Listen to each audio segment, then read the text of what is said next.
em relação ao Estado patrão, Sócrates, por exemplo, quando venceu as eleições, a primeira coisa, os seus primeiros inimigos foram os professores e os funcionários públicos, onde ele procurou demonstrar: eu tenho força e, portanto, nestes eu mando e eu faço o que quero.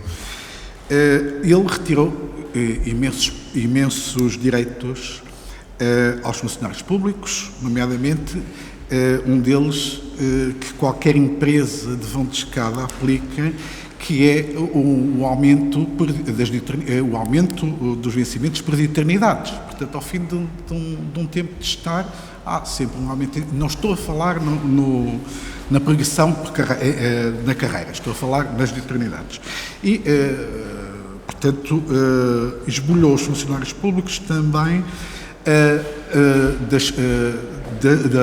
do seu sistema de saúde. O Bloco de Esquerda, por exemplo, para um acordo com o PS, levaria em consideração que era preciso restituir aos funcionários públicos não só a dignidade que eles terão perdido em termos de opinião pública, mas também algumas das regalias que eles perderam? Nós proporemos na Assembleia regras sobre a função pública que eliminem este Código do Trabalho para a Função Pública, não é? Portanto, esta regra do contrato individual, valorizamos o contrato coletivo e regras de avaliação que sejam as determinantes da progressão na carreira e, nomeadamente, da remuneração. Eu acho que devemos ir mais para o lado da avaliação com competência do que propriamente para os automatismos da progressão. De qualquer modo, há uma regra que é totalmente inaceitável, que é fazer uma avaliação com cotas. Era como se eu fosse dar notas aos meus alunos e tivesse que respeitar uma cota. 2 podem ter muito bom, 3 podem ter bom, 5 podem ter suficiente e 30 têm que ter medíocre.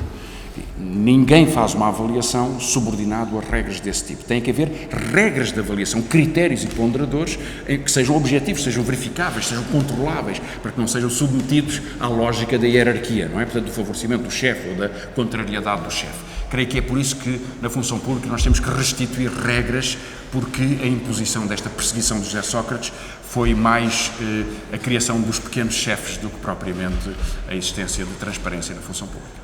Regulação, nomeadamente a regulação no setor dos serviços públicos essenciais.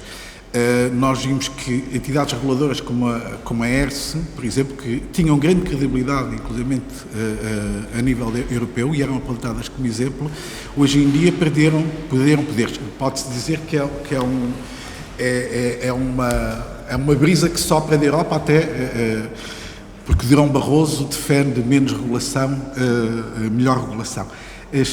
O que é que acha que, em termos de regulação, deverá ser feito? Eu acho que um dos efeitos desta crise económica foi demonstrar que a regulação se tinha transformado num disfarce. Porque institutos de regulação que dependem do mercado nunca podem contrariar o mercado, são financiadas pelo mercado, dependem dele. Eu acho que a regulação deve ser pública. Acho muito estranho que possa haver quem defenda uma regulação a partir dos próprios agentes do mercado. Não há autorregulação. Houve um discurso do Greenspan, deve ter visto, quando ele foi, já depois de ter cessado as suas funções, em que ele dizia: isto é uma tragédia porque eu esperava que, não havendo regulação, os bancos se protegessem a si próprios, não abusando. E abusaram. Não, a regulação tem que ser pública, tem que ter regras. E as regras é o princípio da democracia.